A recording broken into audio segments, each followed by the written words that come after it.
Taiwan to build new sub and update old ones. Taiwan's defense ministry announced last month that the contract design of the island's first locally made submarine was complete, and that a prototype vessel would be ready in the early 2020s. The completion of the contract design was the first phase of the project. It will now be followed by a blueprint design, then construction of a prototype as well as sea trials to pave the way for production and entry into service with the Taiwanese Navy. Defense Minister Yan Dafa told lawmakers that a number of foreign contractors would still be involved in the project to transfer technologies and supply some of the required equipment. Taiwan's military sources say that the island do not have a sufficient pool of talent to develop core technologies needed for the locally made sub's main diesel engine and torpedoes and missile systems.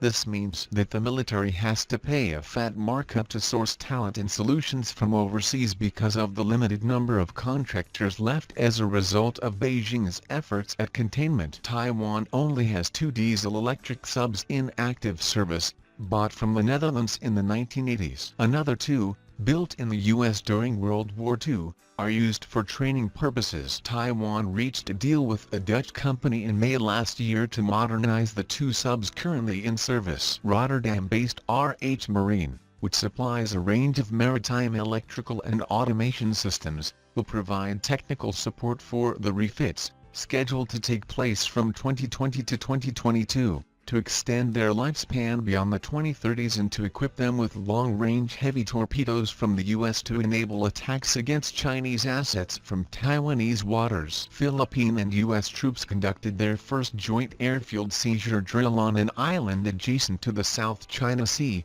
aimed at helping the Southeast Asian country deal with any potential island invasion. The show of force by the nearly century-old military alliance comes amid warnings by the Philippines military that hundreds of Chinese vessels had swarmed the Manila-held Thitu, also known as Pag-asa, island in the South China Sea. If Filipinos were to have any small islands taken over by a foreign military, this is definitely a dress rehearsal that can be used in the future. A U.S. Army Special Forces company commander who took part in planning for the exercises, told the Armed Forces of the Philippines Special Operations Command, or AFP-SOCOM, had asked the United States in 2018 for the joint airfield seizure drill, upon recognizing during the assessment that this is one of the gaps. Commander of the Exercise Control Group with the AFP-SOCOM, told Kim Jong Un vows North Korea will withstand sanctions pressure and prove its self-reliance. North Korean leader Kim Jong Un said the country should strengthen its self-reliance and deliver a telling blow against nations imposing sanctions in an attempt to force concessions over his nuclear program. The comments,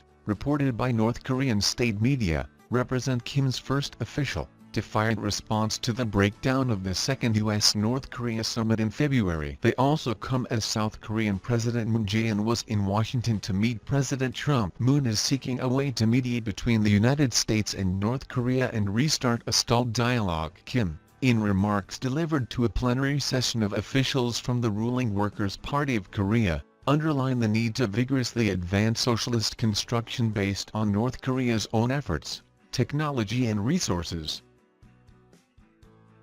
Thanks for watching. Please like, share, and subscribe.